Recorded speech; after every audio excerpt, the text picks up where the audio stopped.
I made sure that I found a way through a cloud of haze. Every day I wept, found how to live through all them cloudy days. You know the mind's a maze with all its mixtures. It's always hard to get the entire scope of the picture. 1080p, that's you other busters, yeah, obsolete. Can't fuck with me, excuse my French, but I'm not discreet. I wear my heart on my sleeve, but I've learned my lesson. I've learned 1996 birth, one of the greatest weapons untold. I'm destined to reach heights thought I could never see, but foolish thoughts rampage my heart and let me not reach the peaks that's entrusted to me. My belief shatter of past actions. I grieve, but grievance never really matter. It's how I choose to act differently in the coming battles to overcome my limitations and get out my shadow. But it's hard to wade in this water, well it was never shallow. Fuck it, let me get the paddles. Fuck that now, let me get this castle. Fuck that now, let me get this battle.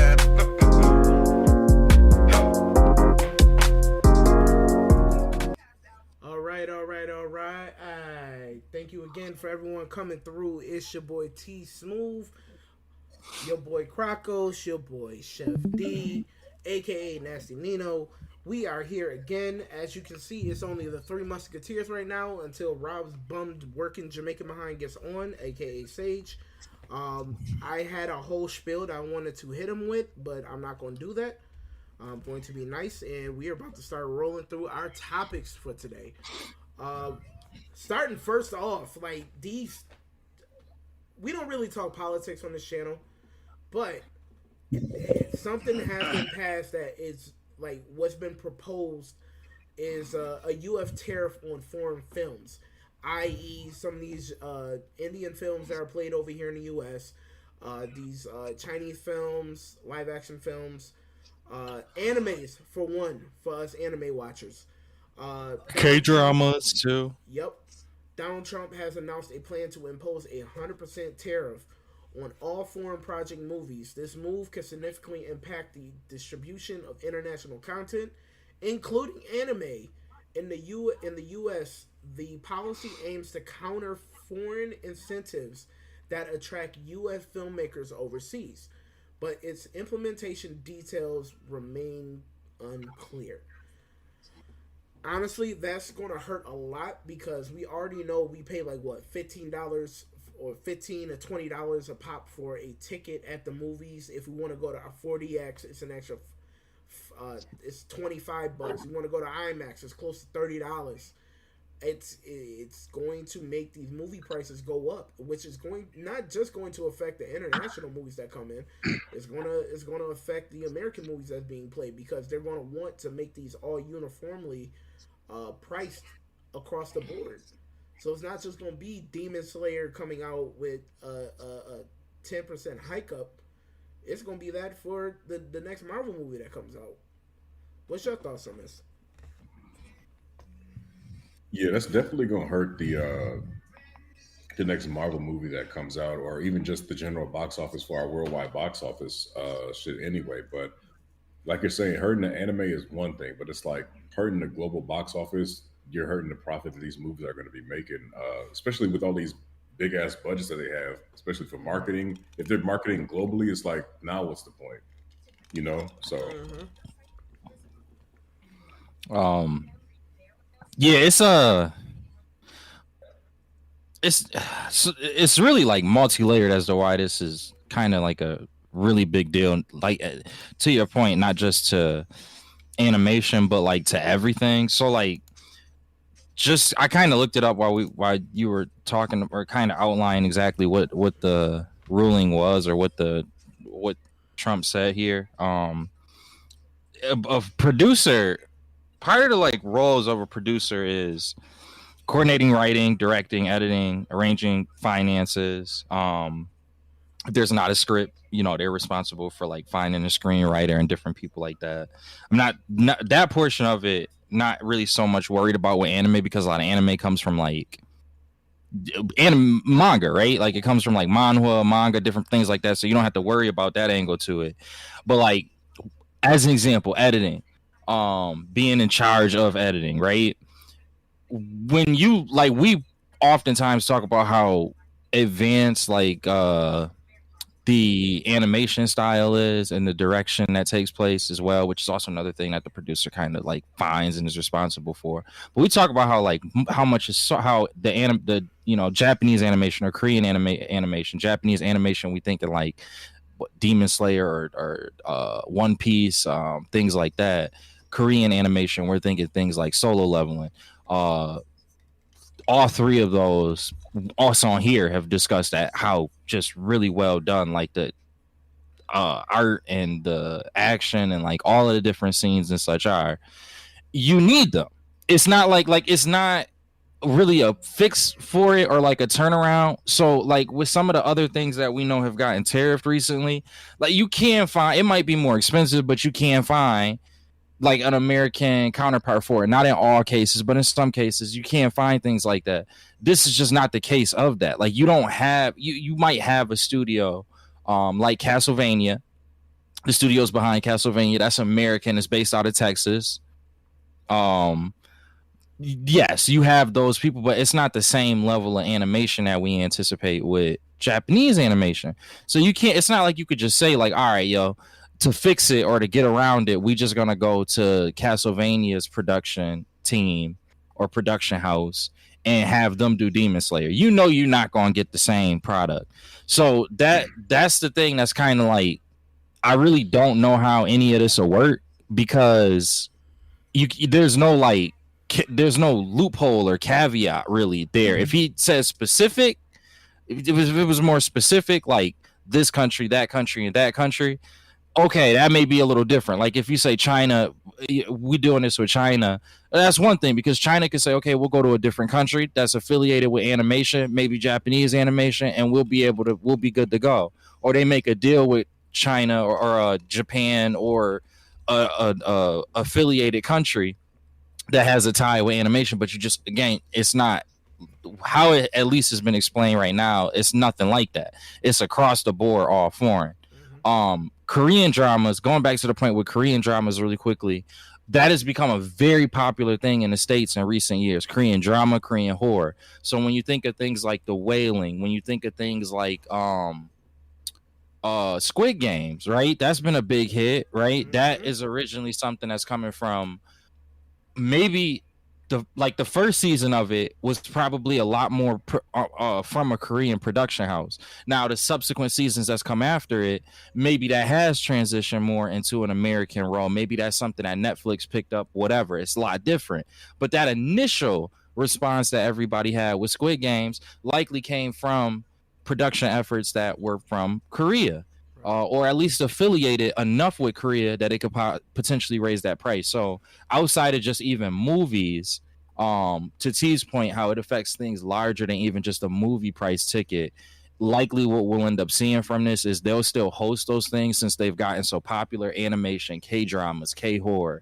They'll host them on places like Netflix or whatnot, but we probably are likely going to have to look for another like price hike. Same thing with like Crunchyroll as an example. Probably going to be another price hike, which sucks because both of those companies, to my knowledge, I think just got done having price hikes already for their streaming services. Well, so Crunchyroll never went up. Netflix went Crunchy never did. Okay. Crunchy's $7.99. So, and they've been there for a while now, huh? Yes. So now this is going to be probably the first taste of where that goes up for them. It's getting to that point where I think they're gonna double it. They better not probably double it. minimally. No, there's no need to double it. You only have animation. Like, yeah, you have the K-drama stuff, but who's really on Crunchyroll to look at K-drama? To be honest, but that's the thing is it depends on how many of those animations that they got to pull over are affected by this. If it's set, let's say for an example, it's 75% of the animation that they have on Crunchyroll. They might have to they may have to look at doubling their prices to cover those costs. They're gonna double these hands. I don't know what to tell you. Nah, I don't know what to say. Bruh, I was in the trenches with Netflix back in the day when you had to wait for that DVD. I was at college when I first got Netflix. I was rocking the $8.99 price until they went up to $30 now. Yeah, now it's at 30. So and that's $30. Yeah, it's $30 now for Netflix. So you know what I'm like, and that's the thing. What if Netflix got to say, okay, we got to add $7 onto that? That's $37 a month. Bro, Netflix is $30. Yeah, like if you want, it's like if you want the one where you can. So I don't have the 4K plan. I dumbed that down, but I don't blame you, but the 4K one is 30, right? yeah, the 4K one's 30. Yeah. But I like my thing is I dumbed it down because I was, you know, you know, before they locked down the whole password thing, let the homies Yeah, help yeah, out. yeah, yeah. So I had to pull everybody away from it. So, but for me, it was still like 22, 23 bucks. But then I had a friend of mine that said, hey, I still want to do the profile thing with you. So you can add like a profile that someone has a separate account where it's like $8. So it jumped my thing up to 30. So Yeah. even though my boy is So that's out, boom. So hold on, because now I'm even like, wow, it's $30 just for the 4K in your one household. That's not like it would be. So if somebody wanted but to, here's the thing though, that's without, you know how they lock down the password sharing. right. That's without that. But that's the thing, you can add like an extra $7.95 to add Yeah. a profile for someone to use their own like email address and password. And Right. that's the situation I'm in. I don't have that 4K no more. I just have the 1080p, but The- I also right. have that added on. So if you did have the 4K, it would be like $37. Fam. Wait, but I'm seeing Netflix for the standard price is only $7.99. No, that's like it's with ads on it. We don't do ads. We never did ads with yeah, Netflix. Nobody gonna do ads with Netflix. It's like the one streaming service you're right. that had zero introduction with ads. You know what messed me up though? T-Mobile had a whole deal with Netflix before. You had to tier up from without having to pay for ads, but then once they raised the price of the regular one, T-Mobile was like, "Yeah, you'll still get Netflix on us, but with ads." But with ads, messing with that. That's crazy. Yeah, it's too expensive. It's too expensive. So it's mad. It's ridiculous. 30. If you wanted it 4K, $30, and if you want to have it available for somebody else, $37. And if you want 1080p, it's $30. Yep. And that's with you sharing it with a friend. Crazy. So with that being said, we have Demon Slayer Infinite Castle, a new trailer releasing in 4 flipping days. It's supposed to drop overseas come July 18th, but we got another 2 months to wait after that for it to come over here. Now, there's still time for the whole tariff thing, but we got to see how that does. But my thing is, I am in line day one for part 1 of this 3-part movie series for the ending. I know the ending is going to be bad, but I want to see the animation for the Zenitsu fight. I know that fight is going to be crack, and I know I'm not getting it for a whole nother year. I'm not getting that fight in 2026 because that's not one of the first fights that's being that we're going to get animated in this movie. It's going to hurt my soul, but I know that first movie about to be crack with the animation. Demon Slayer, it will always be Mid Slayer to me, but their art holds up. No matter what they do, they always kill it. They kill it. They kill it with the art. If that ending didn't land flat, I would say this would have been number 1, like one of my top 5. It would have cracked my top 5. It's in my top 20. It didn't even crack my top 15. Y'all looking forward to like with news of a new trailer coming up? Y'all still like ready for this movie come September? Yes. Dang. September not far away, but like I would like to have it when everybody else gets it in July. But I'm definitely excited for it. I mean, from the last thing we saw, the Hashira training arc, the art in that shit was crazy. So I'm like, even though it's really just the last part when Muzan shows up, when they really go all in on the art, that was still crazy enough for me to be excited because I know Infinity Castle, all the storylines in that, and then the fighting in that is gonna be crazy. So, wait, remind me which fight comes first? Is it the Zenitsu fight or is it the no, it's Tanjiro and Akaza fight? The first couple fights was okay. Hold on, time out. Homie who packed up Rengoku. That was earlier on, right? No, that was later on, right? Akaza, yeah, that was later on. I thought that's either in the beginning or the middle because I know it's Tanjiro and the Water Hashira. I forget his name. I know it's the two of them that fight Yes. Yakuza, and then I know Zenitsu fights, but I don't know if Zenitsu fights. Was that okay? But that was after. Was that right after the poison in the bug? Shorty with the butterfly. Was that after that fight? I'm checking right now. That was after, because the shorty with the butterfly, Yeah. she fights Upper Moon 3. I think the Upper Moon 2. Yeah, she fight Upper Moon 2, so I think that's after Zenitsu and Tanjiro. Or are they going on at the same time? First is oh, the Zenitsu fight might be first. So first Zenitsu versus Kyakuko, Nakime versus Misori, Obanai, and Yushiro. Then Akaza, that's the Upper Moon Demon, that donut Rengoku versus Giyu and Tanjiro. So we might get those three fights first. Oh. Does Zenitsu do anything after that fight? Yes, he does. My man, like, I forgot what the fight. I think he pretty much plays support after that point.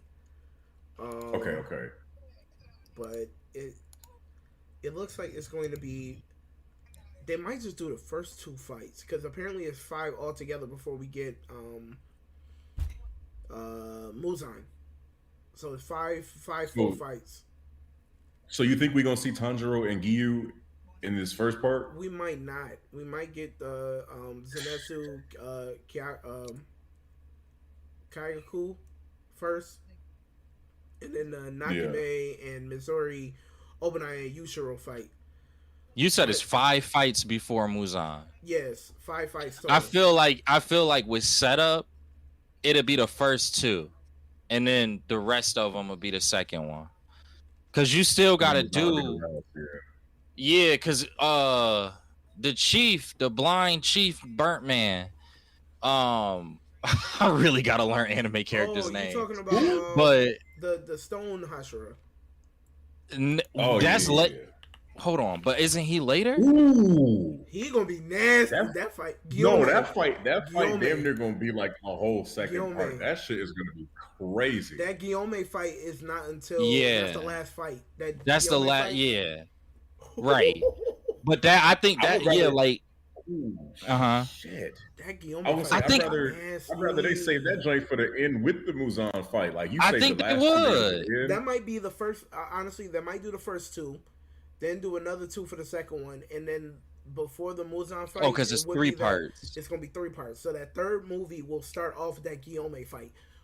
Yes. Oh my goodness, son! They better not. Yes. They better do that animation justice. That's exactly how I think it's gonna go. If the art for Entertainment District was crazy, I feel like even our first showing of Guillaume was crazy when he's fighting Muzan, but having him fight Upper Moon 2. And then you have the other Hashira coming in. No, that art is that shit's gonna be. I'm glad they're doing it in movies, because it's like, I think the budget gonna be a little higher too. And it's gonna it's gonna do so well in the box office. Part 1 would end with what fight? If we go with that. So the Nakime and Misori fight, with Misori fighting with Obanai and Yushiro, or because that Zenitsu fight's gonna be first. So, or what is it? Or where's the Inosuke fight? No, the Nakime fight. Right. I'm trying to get the right order, but who does Inosuke fight? Inosuke is in the Inosuke Kano versus Doma. Or yeah, that's what he was. Okay. So when was that fight? That was in the beginning? That was either the second fight or the 4th fight. Okay. So, I'm seeing the order. So it's either we're getting Zenitsu first, then it's either the Inosuke fight or the Misori fight for that second one. But I don't see, like, if I'm trying to remember the manga in the order of the fights, but I don't think that Inosuke fight came right after Zenitsu, because if you do the movie right, you do not have your top 2 side characters going back to back. You got to throw like a Hashira in there before the end of the second movie, before the end of the first movie. But this movie about to be crazy. It might start it. Yeah, I can see that. You know what I'm saying? Like they started off to say, all right, and then it's I hate that though because I really don't Well, the like them thing is, cliffhangers. we're not getting the first. No, no, no. They're gonna finish that second fight. It will be a cliffhanger leading into the third fight. So we're going to get where we left off at in the first 20 minutes of this movie, of them falling into the castle, and then you can see them trying to race to see who they're going to fight first as they're running through the infinite castle, and that's where Zenitsu meets Homeboy. But yeah, that movie about to be crazy. So next we have Sung Hoo Park, who's also known for Jujutsu Kaisen. There's a new anime coming out called Bullet Bullet. It's going to be premiering on Disney Plus this summer. It's featuring. Is it Disney Plus or Hulu? Disney Plus. It says Disney Plus this summer. Okay. The series is going to be a mix of action and comedy in a post technological setting. It's going to premiere the first 8 episodes on July 16th. Then we're getting the last 4 episodes on August 13th. As we know with Jujutsu Kaisen in that last season, I don't know. Bullet might be something serious. I don't. Can know we get anything about it? Like, T? Could you pull up the trailer? let me see if they have Or one. I think I'm looking at it. I think they do. I'll send it to you.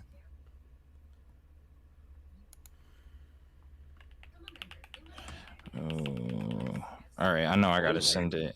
And actually, I can do it in here. I forgot I got It's the app. only 30 seconds. Yeah, that's quick. Say 30-second teaser. Yeah, let's just see what it's about. Let me see what it's on. Let me get in the stream. I gotcha. Oh, that was smooth.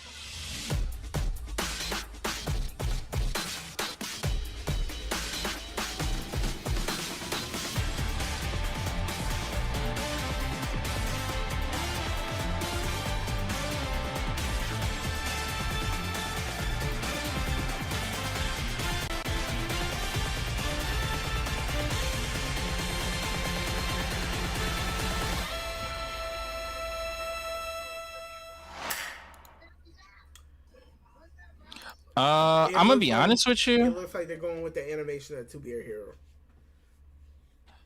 I don't mind it. To be honest with you, that doesn't bother me. So the one thing that I will say is, just like this isn't really my bag, but like watching anime and like kind of keeping up with anime as long as I have, one thing that I have learned in that time is that like the car animes go hard.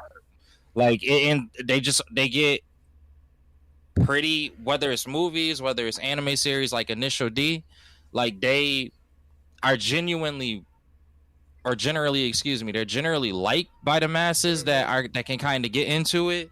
The art style is kind of does remind me of like that original Initial D kind of flavor. They were one of the earlier studios that did 3D animation, and a lot of people were kind of like, nah, like I can rock with this.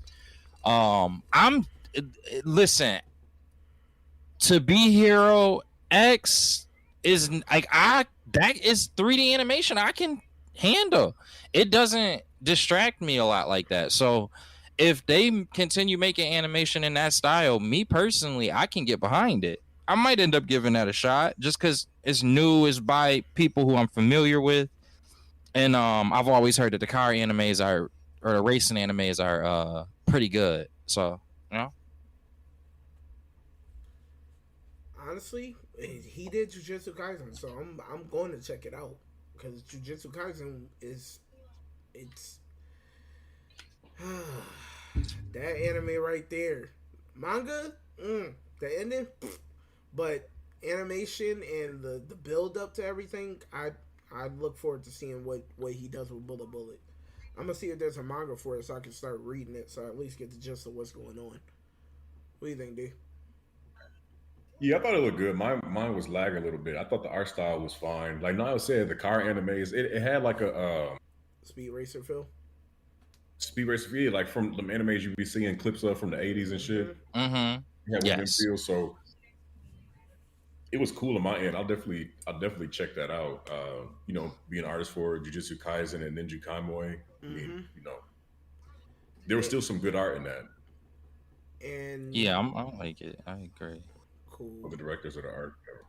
All right, and there's information on a new Jujutsu Kaisen film that's coming called Hidden Inventory. I don't know how I feel about this because I'm not really a fan of these type of films. It's a compilation film, covering the Hidden Inventory arc of Jujutsu Kaisen. I think that was the first portion of season 2 because it says the film Yeah, focuses okay. on the backstory of Satoru Gojo and his relationship Yeah. with Sekiro Geto. So They I don't, just made it longer. yeah. So I don't know. I'll see how this goes.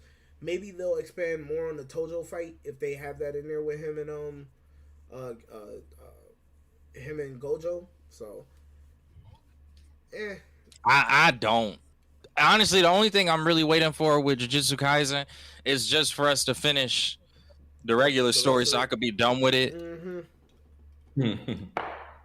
Honestly, if it's one thing I give Demon Slayer, is like for as much as we don't love the ending, that art really hold it down, and they were able to milk it off that art style well enough to where I Facts. still have interest in it. And that's incredible because I already don't love the ending of Demon Slayer. And then now you waiting like a decade Yep. to give me the full content of it is incredible that I'm still willing To at stick this around point for to this. keep going. Yeah, exactly. Because So after Entertainment District and the Mugen Train arc, like Hashira Training arc and Swordsman Village were very, very dry. Like those Mhm. yes. seasons were really. It was like, yo, this shit is a slow drag. Like I know it pushes the story forward in a sense, but it's like, damn, like we waited 2 years and got 2 seasons that was like kind of lackluster. We still enjoyed the art, but like you said, it's like, damn, we got another what, two. The movie shouldn't take 3 years to put out. Put it that way, but we got another 2 years, 2.5 years just to finish the shit that we all been finished. What, like 3 years ago? Yeah. Yep. All right. But yeah, it's really the art style that's saving it. That's the crazy thing. Yeah, So it is. Jujutsu Kaisen, just get back to the actual like manga content as soon as possible, please. Because if you try to do some Demon Slayer work, I'm just not gonna care anymore. If it take me 5 years to get that last fight, I really don't. I could like, bro. I promise you, another anime gonna come out that's crazy with animation, Damn. and I'm gonna be like, I'll see Jujutsu Kaisen when I see Jujutsu Kaisen. Yep. And you got these animes that, like, for one, Dan, that's like it just came out last year, had a 6 month turnaround, and we're about to get new content in 2 months. Yep. Yeah, Come that's on now. crazy. Solo leveling, same thing. Nope, not the same thing because we're already about to wait for the next season, almost 2-3 years for that one because they already Yeah, said, I know. But So- before that. Wait, we really gotta wait 2-3 years for that? Yeah, they're bruh. speculating the next season won't drop until 2027, 2028. Something ain't go right. I'm confused what ain't go right. Because manga sales increased. Mm-hmm. So I don't understand what happened there. I don't know whether it's a studio dispute. They can't let that happen. Yeah. We'll see. It's sort of like how we felt about Invincible, like having to wait, and they actually did a good turnaround on it. Like we waited almost like 2 years for season 2. So Bro, they gotta Solo get back to Leveling, them 25. and then having what was it? The highest ranked anime over One Yeah, Piece at the over time, One and it was Piece. like, you can't And have you- that critical acclaim and then be like, yo, let's wait 2 years about the next. It's like, no, like you want to build on, Bruh, and and you they see all the gave us memes people do in the aura so farming and shit like much that. stuff, People don't be yes. paying attention. Like, you said what? No, I was saying like just agreeing with you. Like yes, like the way that they're doing solo leveling, getting through these the pacing, they're doing really well. Like granted, yes, they're missing out certain pertinent information from the manhwa, but still, it's keeping people entertained through this whole venture. Like he just took like the chimera, the equivalent of the Chimera Ant arc just concluded. So I want to see more. Must have And hit people want to see like, a switch. Mm-hmm. yeah, He because it's called like some you people. got that fight with Baru, and that art was Mm-hmm. crazy in that joint. So it's like, yo, people not going to be like, let's wait 2 years for that, because you got to realize, like Naya was saying, like Otis was saying, solo leveling is so quick. It's like, damn, the story don't feel like it's developing. It feel like part of it go, they throw in a fight scene, and it's like, I feel like they really got to build on that. Like you Yeah. have Baru as a shadow, you got Mhm. other things going on. You got S rank hunters wanting to kill Sunjin. Like now is the time to be like, okay, let's flesh this out a little more. Let's do a deeper dive into the story. Right. You know, let's get people more attached to the characters. And Mm-hmm. now you have the audience. You captivated enough people where they not gonna have to say no. Give us the fight scenes right now. It's like people are gonna enjoy the story. Like it's not a bad story, Yeah. No, but it's I feel not. like they was moving too fast. But it's like you don't want to Mm-hmm. wait you cannot wait 2 years after the success y'all just had with that. Like Yeah.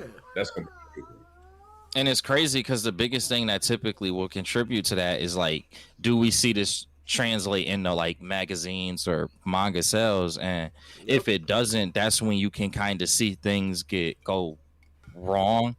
Like I think that would like one of the ones that we always talk about on here. I'm pretty sure that was the case for with Dead Man Wonderland, where it was like they were trying to see if the anime would kind of bolster it a little bit, because that's what they care about. That's why in Japan, that's why they make the animes, is because they want Japanese citizens to have like put more recognition around this magazine, Right. so that way they can buy it. And from everything I understand, it's the same thing with the Korean manhwas. And again, that happened from solo leveling. Like the actual anime translated into not only higher domestic sales, but if I'm Mm-hmm. correct, higher international sales as well. So it's very confusing exactly what the delay is or what the problem is here, because I mean, unless again it's a studio conflict that happens. That is the other thing that happens that can kind of put a wrench in something that's going really well, or I don't know. It's weird. It's weird. But dang. Jujutsu Kaisen, hidden inventory. We kind of Yeah, meh we've been about talking it. about anime and everything, but what's the worst these tariffs could do? Let's say if Trump really, let's say if, you know, the way this is going now, let's say for the next 2 years, we got this tariff going on. What does that mean for Worst these movies? case, That means yes. no international content. Like straight up. Like we'll have to No, search no for UK, no Korean, no Russian. Japanese. None of like So we all of gotta the rely on Hollywood. yeah, and sets. All a lot more CGI. A lot of the stuff that would come out of Hollywood would I imagine be a lot more CGI, because you got to think about it. It's sometimes easier for them to pick up and pack up their things from Hollywood and just go over to the country and do things via the country's way. So like if there is a production Mhm. team that will lead or play a significant role in that creation process from that other country. Give you a great example. Ireland is huge. Like you'll see Ireland in like horror movies, you'll see Ireland in medieval movies, you'll see Ireland in comic book movies. So like if you take those major studios, pack their bags, go up to Ireland, and then they end up being involved with a production house out in Ireland that works better because it's the native land, that movie would not, you would not see that movie in the US. It had to be like going back to, so there was a time in anime where this was kind of like that. Funny enough, Kanye West is somebody who said he went through this with Akira, is that they used to have these things where it was like these real almost like black market bootlegs that they would have. T, you probably more familiar with this because you were around when it was still kind of happening. But they would have these like those bootlegs, and you would have to get like a bootleg, like a DVD, like a VHS, like just some random blank white label VHS type gig in order to get your anime. Scrolls growing up. That's how I watched Ninja Scrolls. Yeah, so it would be something like that where it will move to like a more underground operation, I imagine, for anime. It probably would still make its way over here, but it would, you know how like with the movies, how it take a long time. Mm-hmm.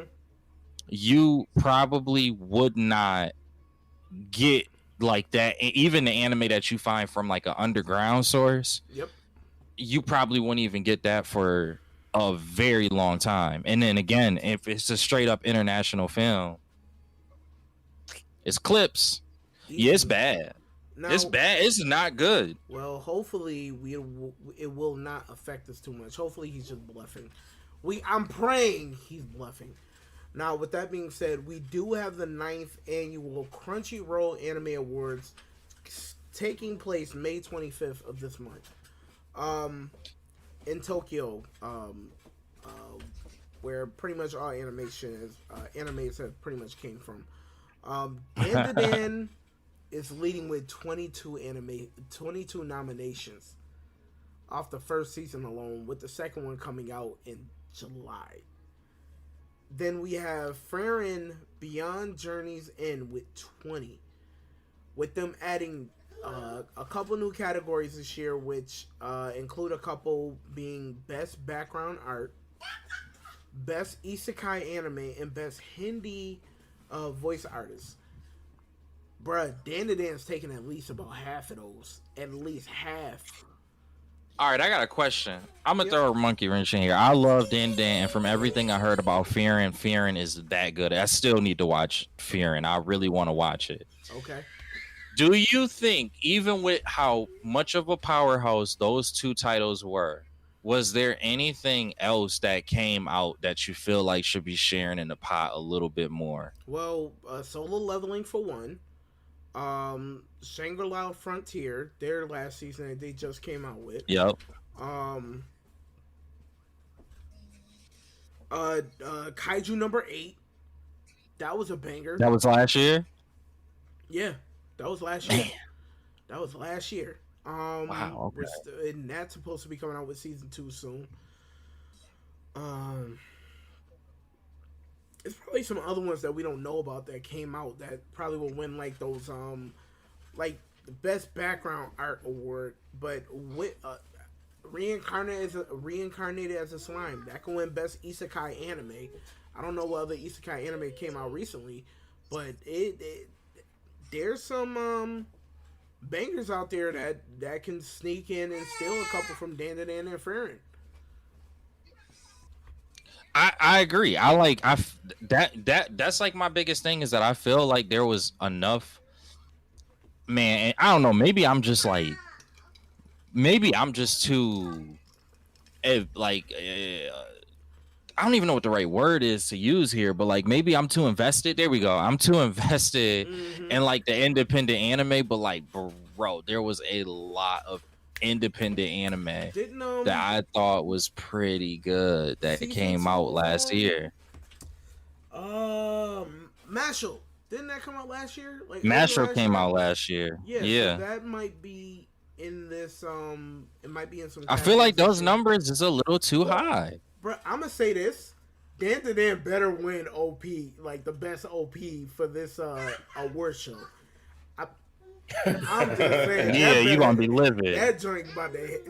Yo, son, let that joint hit. Let my son, No Diddy, Creepy Nuts come out there and get his award and walk off stage. I'm just saying. Let my son come out there with that banger. What's it going up against? I don't know. Let me see. Because what's crazy is when I was working at my last job, Shorty was telling me about Dandadan. This was when y'all saying like, "Yo, you got to tune into it." She was like, "This is probably the best opener." A lot of people felt, a lot of people just felt like that the way. nigga T. A lot of like most people that I know when you recommend the show to them, that's the first thing they point out. So here's the thing, Creepy Nuts is going up against himself. So they have Abyss, which is the opening for Kaiju number 8. Bling Bang Bang Born. Bling bang bang bling bang bang bling bang bang boom for my show, season 2. Level for Solo Leveling, OP. Otanoke for Dandadan, that OP by Creepy Nuts, and One Piece's opening called Oos. Oh, that was a fire opening. It was. That was a fire opening. I'm not gonna lie. I don't even like One Piece openings like that, and I know that's probably blasphemous to anybody here that's listening. But it don't get me like that. But that one, I remember like I was jamming. Bruh, For which one? Dude, then it's like Windbreakers was a great show that kind of came out from last year. Another example of an anime that had a quick turnaround because to have the first season come out last year and then they turn around within 1 year and have another half season too, and it's pretty solid. It's like Tokyo Revengers, but I think there's certain elements to Windbreakers that's just way better to me than Tokyo Revengers. Yo, way better. Yo, D, you need to watch Windbreakers. Yeah. You like an anime of all hands? That All anime is hands. straight all hands. Windbreakers. Yeah. the plot It's is just literally- like street level fighting. It's not like it's just hands. Okay. It's just people fighting. straight It's just hands. straight up people So, fighting, just hands for Here is hands. The nominees for Is that the anime with the dang, I'm trying to see what anime I was watching Homeboy the named other day. Sakura. His name is Sakura. Sakura, He yeah. has like black. He has two different color eyes and white hair with black hair. I see. It's an anime with some dude that teleports though, and the teleportation is crazy. I forgot what it is. You know what I'm talking about, T, right? I think I know what you're Oh, talking which about. one is that? It's not clicking, but I Oh think my I know what God. you're talking about. But No, yo, the anime- teleportation in these fight scenes is so crazy. I'm like, yo, I would never think to do teleportation in this way. In this manner? I want to see that. Yeah, when y'all find the name of that, let me know.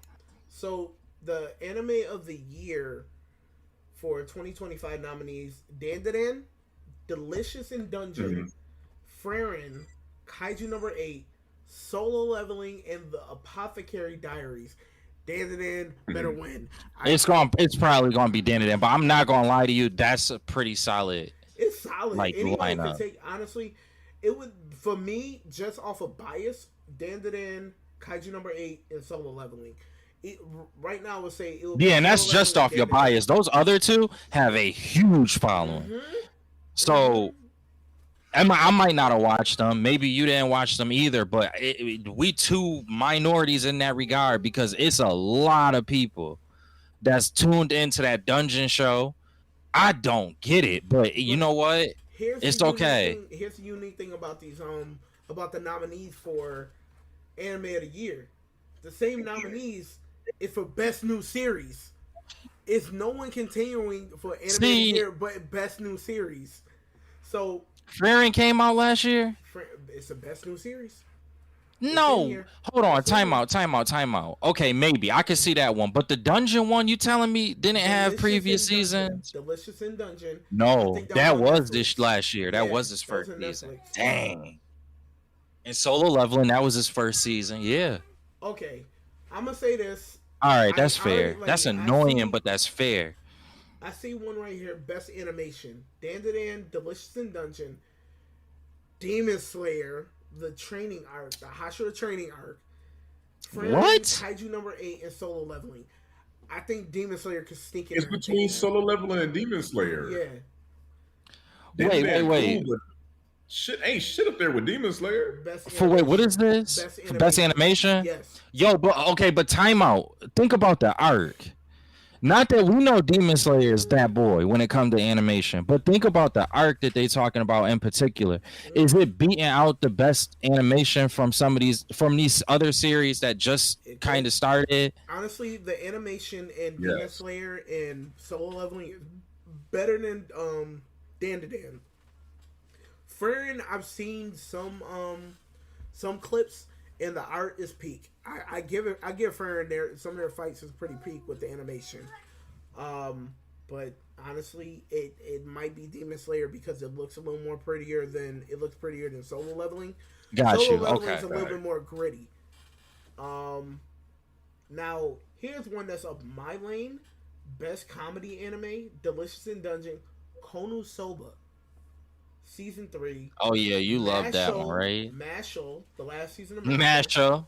I'm biased though. And then they got My Dear Friend Nokoten, Ranma 1/2, and season 2 of Spy Family.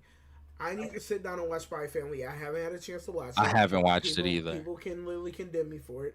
I don't care. But honestly, it between me, my bias on what I've watched, it would have to be between Mashle and Konosuba.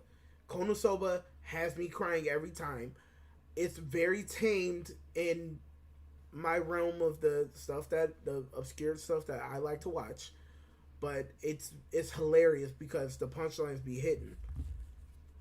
Them punchlines be hitting. MASH was funny. I don't even like comedy anime, and it was like funny. Yeah, It was like I'm what genuinely. makes it so flippin' funny is that it's just so many outrageous things that Mashal does, and when they explain it, it makes it funny. I don't know why. What did that for me in the beginning. Sakamoto days. Yes. It got me a lot in the beginning, but as the series went on, it didn't. It kind of tamed off. Yeah, because it got serious with the storyline. Now, that new best action anime, Bleach, the latest season of Bleach, Dan, Demon Slayer, the Hashira training arc, Kaiju number 8, Solo Leveling, or Windbreakers. This is for what? For best action anime. Give it to Windbreakers. Because it's straight up hands. Hold on, who are the other people? Because Bleach been cooking. Solo Leveling, Kaiju number 8, Demon Slayer, Dan, and Bleach. This is for best hands? Nah, Best so action anime. I don't know. I might say. What'd you say? Say it again one more time. This one more time. So, best action anime: Bleach, 1,000-Year Blood War, The Conflict. It's been fire. Dan, Demon Slayer, Konosuba Yaba, Kesume no Yaiba, Hashira Training Arc, Kaiju number 8, Solo Leveling, and Windbreakers. It's between Windbreakers and Kaiju number 8 because the fight scenes is fire. Demon Slayer, yes, the fight scenes be hidden, but it's not consistent. When I'm looking at action anime, I'm looking for a lot more action. Like Bleach, yes, it has action, but it's a lot of talk. I feel like I give you that, but I still feel like I'm hanging in the ring for Solo Leveling. Yeah, but my thing is with Windbreakers, you have maybe 5-10 minutes of talking, and this is straight hands for the last. It's hands, minutes. yeah. It's straight hands for 15 minutes. They literally had a whole fight for no reason. Whole season was just straight fights for the whole thing. I'm trying to see why this fight started in the fight. I get that, but best action is like Demon Slayer. I would say Kaiju number 8. Kaiju. I'm not even mad at that because Kaiju number 8. That's first season was.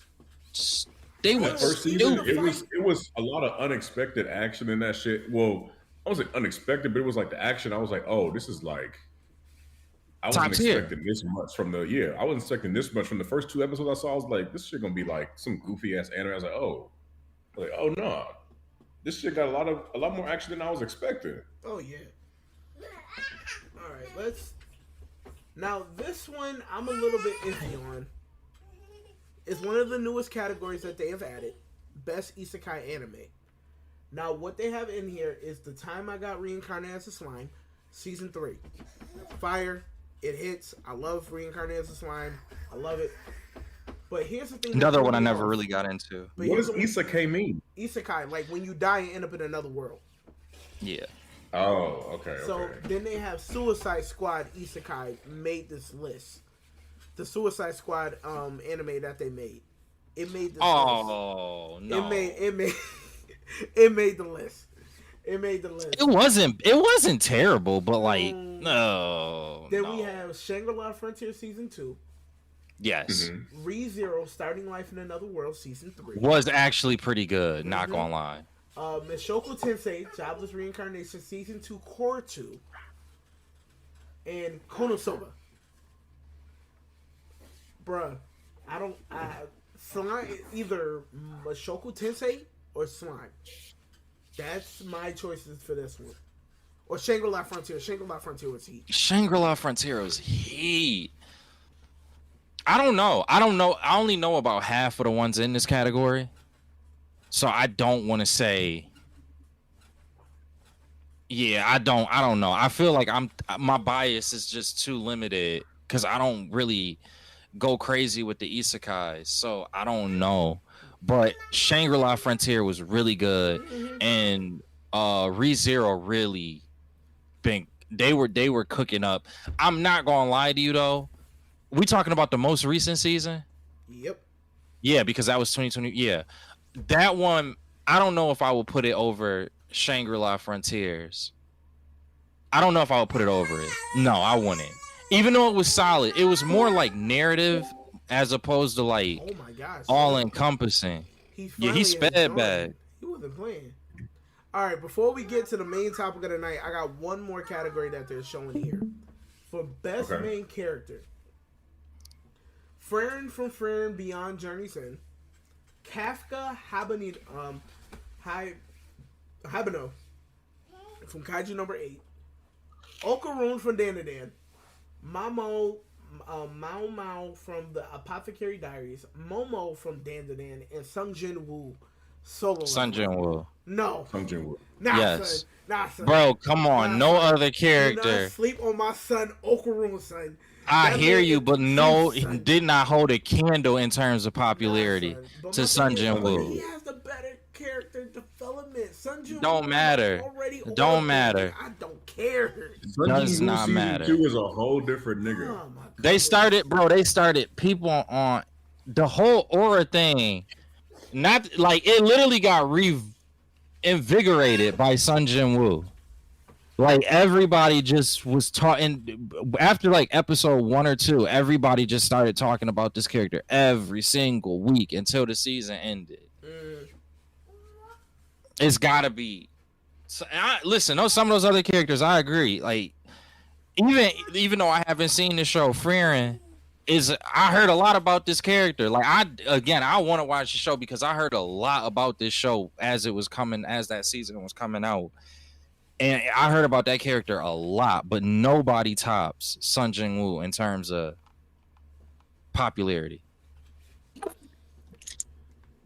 And I feel like popularity is going to win that. Like whoever was the most well received, I feel like will win that category. Not even if they're not necessarily the best main character out of all of the different material. I'm gonna say this: if I'm available, if I'm able to pull it off, I might have to try my best to stream the anime awards if I can. Okay. Sage, are you there? Sage, I'm here. Okay, you're I'm here. about to start the PC up in a little bit. Oh, you could have jumped on the call while you were in your car, but we're not gonna start that. But I was just in the call in the car. But yes, we're about to go to the topic of the night. This movie just came out this past weekend. Every 3 out of 4 of us have had positive reviews of this show, of this movie. The second movie to drop for Marvel of this year, called the Thunderbolts. And we have one more topic to hit after we speak on it. In my opinion, this movie is probably the best movie so far on Marvel this year. I have it maybe a point and a half higher than Captain America. Because I have my qualms with that movie. Granted, yes, I did enjoy it. Thunderbolts did something to me.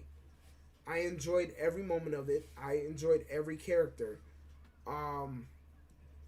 The comedy was not force-fed, which I can say, like, in my opinion, the comic relief was Red Guardian, but it's honestly because he was pretty much a dad in that situation, and like dad jokes and how a dad reacts with his daughter, it all like kind of hit because I'm not gonna lie, I'm a new dad myself. I have 2 children. One's about to be 4, one's about to be 2.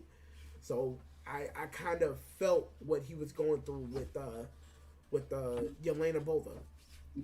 So Thunderbolts itself, in my opinion, would hit so perfectly on all levels of action. It felt very grounded with everything that they were doing, especially with them going up against Sentry, aka Void, aka Find the Darkness in Everyone, aka he was the Heartless from Kingdom Hearts, Donald Hilme, and then you got characters like Ghost, Black Widow, the new Black Widow that we have, Johnny Taskmaster. Walker. I didn't get to that point, but thank you for cutting me off. We have Taskmaster, but as we get more into this, Taskmaster did not last 15 minutes into this daggone movie.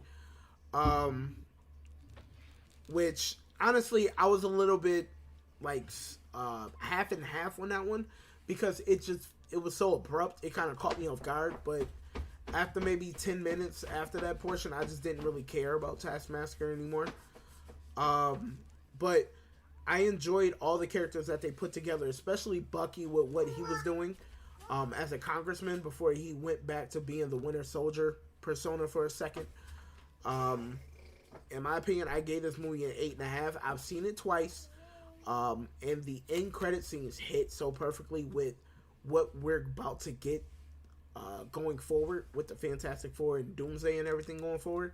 So I can't wait to see what these new Avengers is going to do going forward. Go ahead, D, because we already know you was the one that gave this thing a 6. All right. I enjoyed the movie 2/3 into the movie. It's just a lot of things that they didn't touch on that I thought they were going to do. First of all, no respect for the dead. They let Taskmaster's body incinerate in that room, which is insane. Second, I wish maybe instead of Yelena having to touch Sentry, granted she was saving him, but touching Sentry and seeing that vision into her void, I thought we could have saved that for the end, because at the end we saw her vision, then in the end we saw her vision again, then another vision, then another vision. I felt like maybe that could have been reserved for, let's say, Red Guardian or Ghost. Excuse me. Because it's like, yo, like seeing Yelena seen in a void and only her shit, and then everybody else joining them.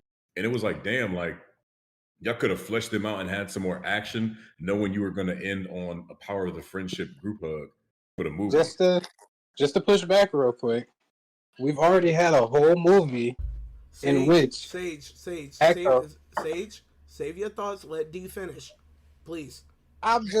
It's on D's thoughts. You can give your pushback right when you get ready to talk. You can go right after D. D, continue, please. No, I get what Robert's saying, because people were saying that to me after, because I didn't watch Ant-Man and the Wasp, and I didn't watch the Black Widow shit, so they maybe already touched on their backstories already. But it was just like, I get Yelena's supposed to be like the leader of this group anyway, which kind of seemed weird, because it was like, I thought it was going to be Bucky, because he's the one that brought them to Val and everything. So, excuse me. I thought it was good leading up to that. Like T said, touching on the comedy, I didn't think it felt forced or anything either. I actually liked the Red Guardian, but I thought the stakes could have been a little higher. Like, granted, they confirmed a lot of these people for the next Avengers movie. And granted, they did kill Taskmaster off early, but I felt like maybe having Sentry kill somebody, like as Bob, or like he was turning into Void, maybe kill somebody, could have shown like, okay, he has no restraint when he's in this mood. Because it was like, all right, cool, everybody's in the Void, but nobody's dying. Then everybody just reappearing. And I'm like, okay, like, damn, so everybody just reappeared from the Void, like people was going through shit. And then they played off the Void as it being like this dark place where people had to get through shit. But it was like, as soon as they got out the Void, Val was there with a camera crew. It was like, how the fuck did you set up a camera crew this fast? And New York City was just covered in a Void. The whole city, the whole fucking island was covered in a Void. And you mean to tell me niggas snapped out of it? Nobody felt no type of way. It was like, oh, fuck it, here go my camera. Val's over there. Like, nobody felt no weird way about it. And then they like the Power of Friendship shit, they hugged them and they got them out of there. Cool, whatever, that was corny. But it was like, damn, like, I felt like the movie could have been at least a good 15 minutes longer to flesh that out. That's just my opinion. I felt like it could have been a little bit longer to flesh that out. Because I felt like that was just really abrupt how they left the Void, and then all of a sudden they're getting photo ops as the new Avengers. It was just like, yo, like the whole city just got fucked by Void. And my thing is with Marvel, they keep doing this shit where it's like, oh, people are gone and they come back right where they left off when they disappeared. But it was like, yo, we seen Sentry turn shadows, turn pilots in helicopters into shadows, turn niggas that was in the air into shadows. Where are those niggas at? Like, they are clearly dead. Like, like Marvel got to stop doing this happy-go-lucky shit. Granted, it is a PG-13 movie, but I'm like, this had rated R shit written all over. It was like, yo, like show that some shit happened where since you was doing all this, show somebody dying. There had to be more death than just the security guards. What's that girl's name? Some bitch jumped off the building. Yelena. It was she killed like 3 security guards in the movie. Taskmaster died. Then after that, it was just like, okay, nobody else is dying. And I feel like the scene when Sentry was showcasing his power was cool. And I'm like, damn, somebody could have died right there. Granted, he was like, I don't want to fight you all. But it was like, yo, like, just to make the stakes higher, somebody gotta go. Like Red Guardian could have died. Granted, he was a comic relief. But show the seriousness in Bob's powers. Be like, yo, like Bob ain't fucking around. If he really wanted to punch you, a hole through the chest on some Omni-Man shit. Cool. But that's just my take on it. I just felt like it was just too much left to be desired, in my opinion. That's why I gave it a 6 out of 10. It still stands at 6 out of 10.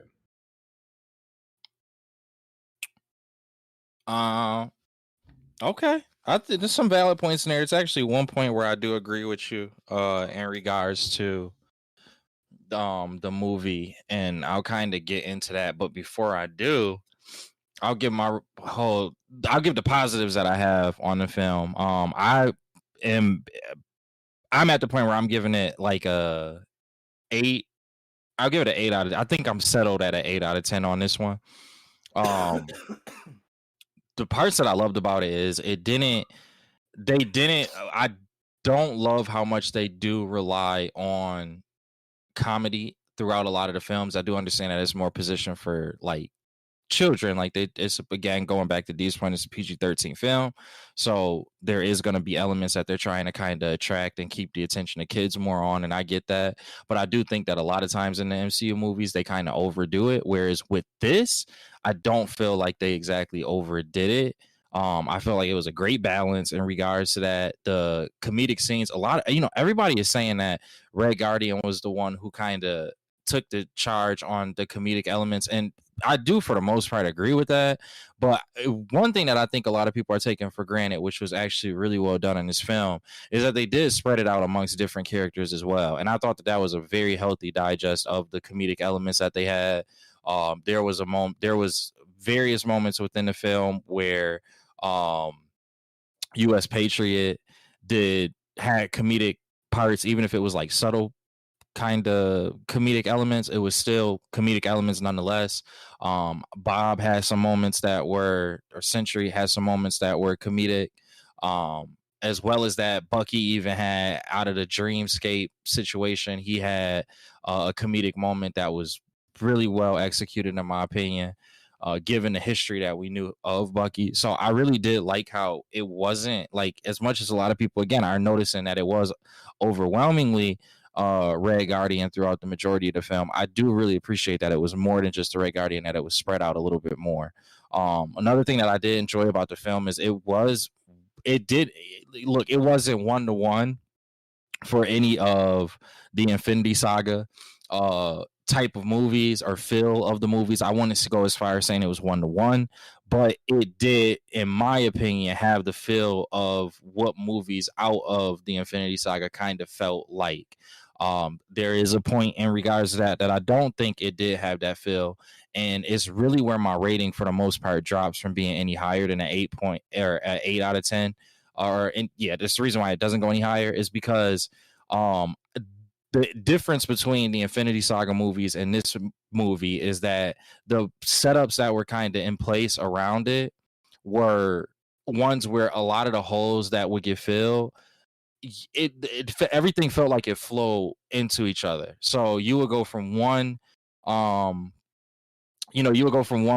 and from that one movie you kind of you got a good idea or a good vibe, a good gauge on how the next one would feel, and so on and so forth and so forth and so forth. Even going up until when we get to like Civil War and we get to Black Panther and things like that. Like there's these little tidbits that's kind of given to you in the previous film. Granted, a lot of phase one did without Disney Plus, and I do imagine that they're trying to kind of like push more of Disney Plus, but I just think that it's not being executed very well right now. I think for the most part there's kind of like this clear divide, even if it's not intentional. There's this clear divide between the content that comes out in a movie theater and the content that comes out on Disney Plus, and it's not really monumental or doesn't hold enough people to where when you actually get to the film, enough people kind of understand what's going on or what that character means. And then when you take that and then you put a plot behind it where it's kind of like, okay, well, about Yelena, about US Patriot, about Red Guardian, they got to come from things. Granted, yes, the Black Widow movie did come out in theaters, but it originally came out, if I'm not mistaken, on Disney Plus.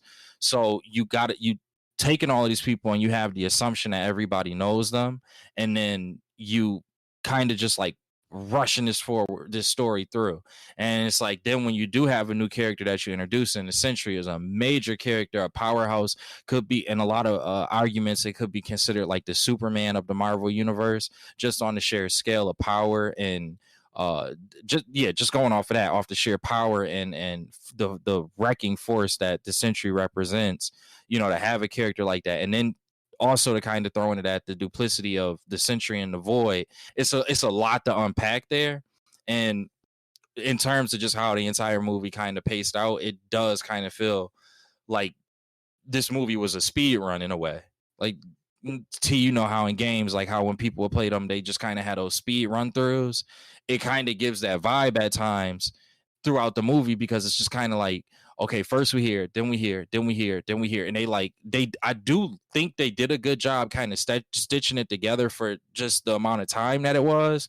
But at the same time, I wish that there was more around these movies that could make these things not feel like it's a speed run.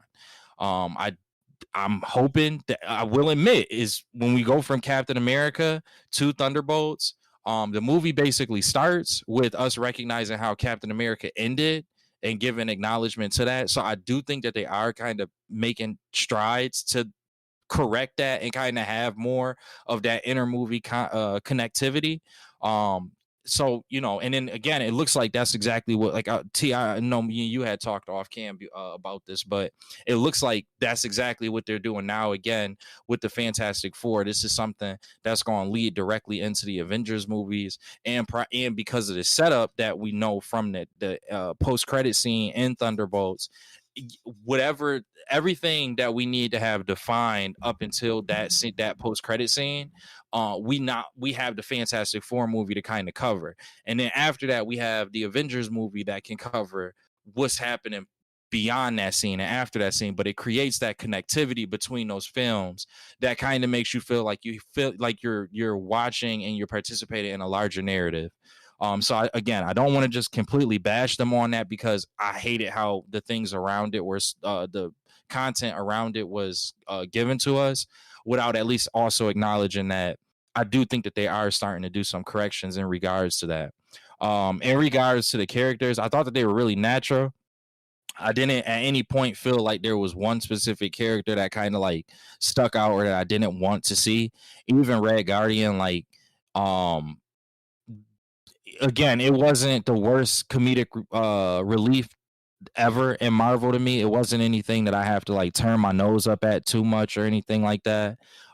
Him kind of being tied to Yelena, like another, again, they took the name in this sense, and at least going by the story, they took the name from Yelena's childhood soccer team, and the other person on the team that would have been connected to that is Red Guardian. So I do like how that character kind of not only took a lot of like the darker elements that the movie did present and lighten them up a little bit. Again, it's still a child. It still is something that's being presented outwardly to children.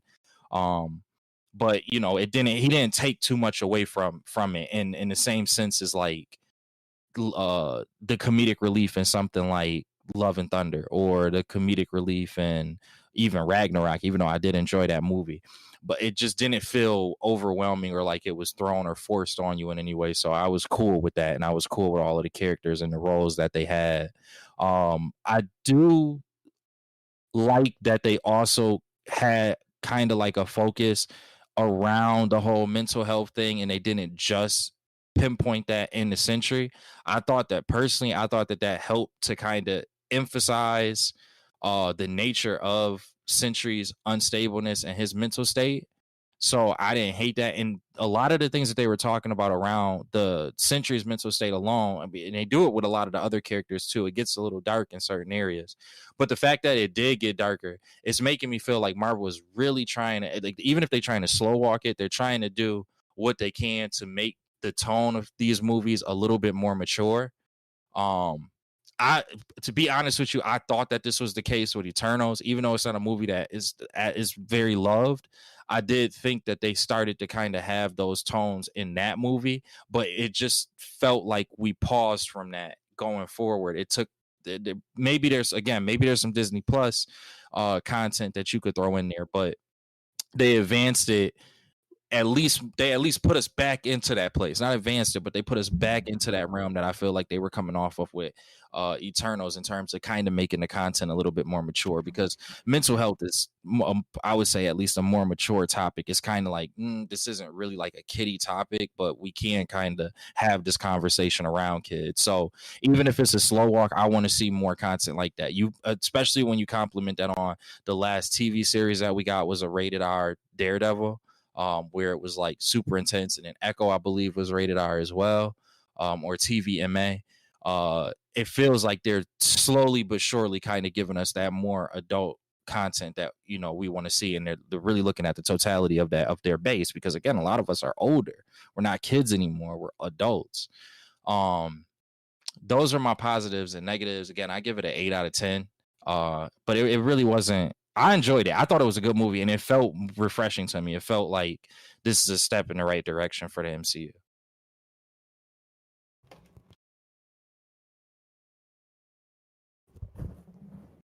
That's all I got. Yeah, it's you, Sage. I'm giving this movie. I'm stuck in between 8 and 8.5. Generally, it was giving me nostalgic vibes, such as like in the early movies in the first couple of phases of Marvel. You had some elements that were attached to other movies, which is the main thing that people have been having gripes about. You had good characters, good character development, a tap into their backstories, showing the power of the Century. And I think that's going to be their Thor for this specific Avengers. How we're supposed to look at, this is all spoilers, how we're supposed to look at the new Avengers versus Sam's Captain America Avengers. How the characters even played amongst each other throughout various scenes. Agent Walker is super slept on in this fucking film. He was so easily bringing the comedic tone. Him and Florence Pugh, Yelena Belova, just both two characters that are just like, by far, I feel like the ones that bring everything together. Them and Century. Century did a phenomenal job. The one gripe I probably would say is, like Derek was saying, I do wish that they did go a little bit more into Echo. But obviously, we already have that backstory in the Ant-Man and Wasp movie, if I'm not mistaken, when they actually fought Echo and went back into her backstory. And then Ant-Man and the Wasp actually helped her try to be able to physically manifest her form, but they were cut short, I believe, due to what was going on in Infinity War, if I'm not mistaken. Nonetheless, it's everything that we've been missing out of a Marvel movie. I feel like the stakes were super high. You had a whole city just going under, basically, at the Century, or the Void. I'm sorry.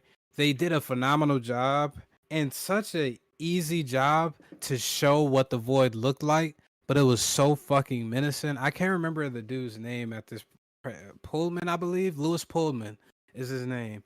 His acting Yeah. was phenomenal. Acting phenomenal. He had to do 3 roles. He had to do Bob, Century, and fucking The Void. Just Mhm. phenomenal. What this movie did and what its purpose was for was to get people interested again. Get people to ask those questions. Hey, if what team is Captain America gonna come up with?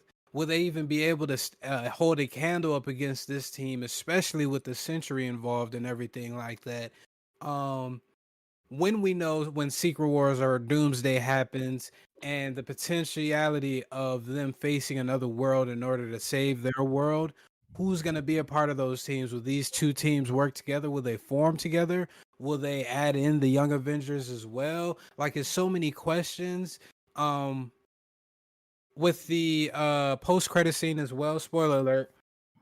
One post credit scene was just for Red Guardian and his funny shit, and then the second one was them talking about the new Avengers basically fighting with Sam about the trademark for the Avengers name and saying that Sam Wilson is saying fuck them. He doesn't want to do that, and he trademarked it. So we know that there's like some push and pull with that.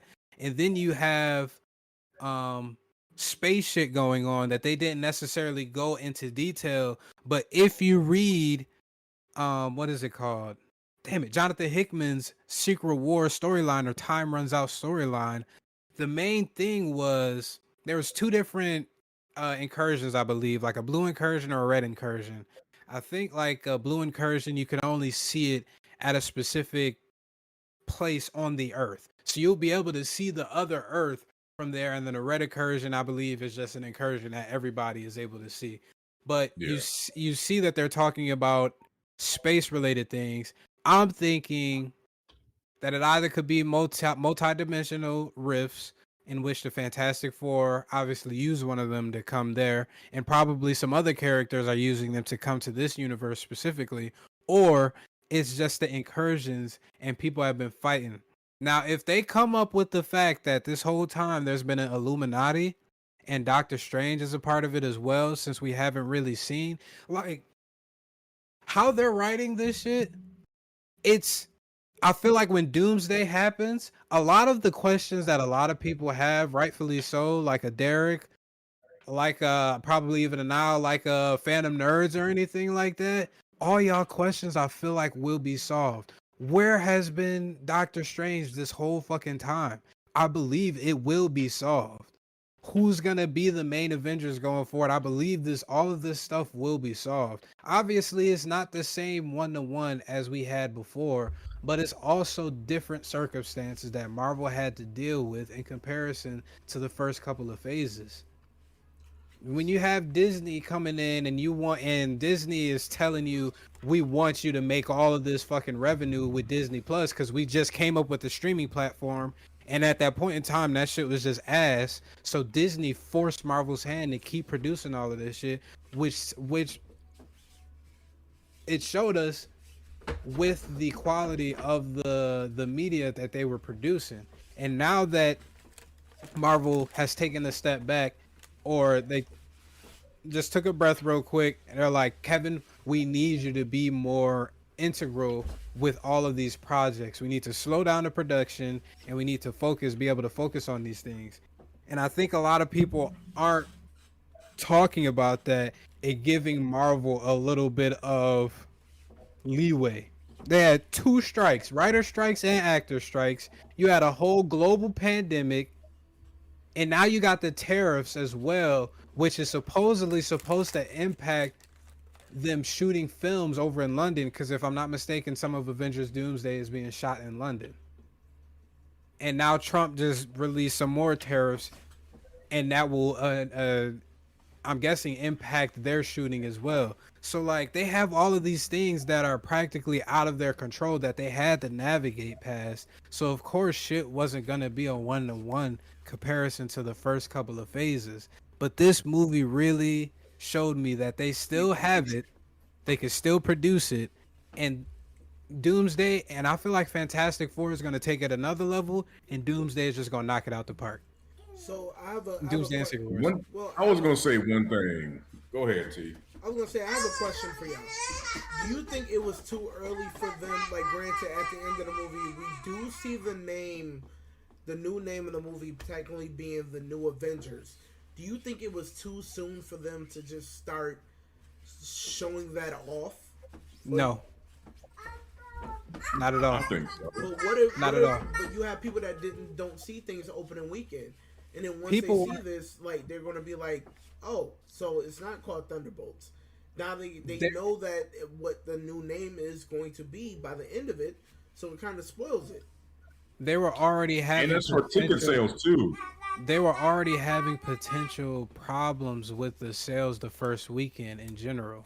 So you know what this ploy is? It's to get more butts Yeah, in it's the a seats. marketing. I was gonna say It's a it's actually marketing a plot. pretty clever marketing tactic by them, because like the thing is, it doesn't exactly spoil any, like, yes, it spoils what the actual team's name is gonna be, Mhm. like, going forward, but that's such a like minuscule part of the overall film that they rather just people, like, if you had to pick between keeping this a secret, a small portion of the film a secret for as long as possible, or trying to get more people to just go and watch the movie, in this reality that we live in, we like money, so we gonna just want more people going to the movie than necessarily sustaining all of the integrity around like the big surprise for the movie. And it will work.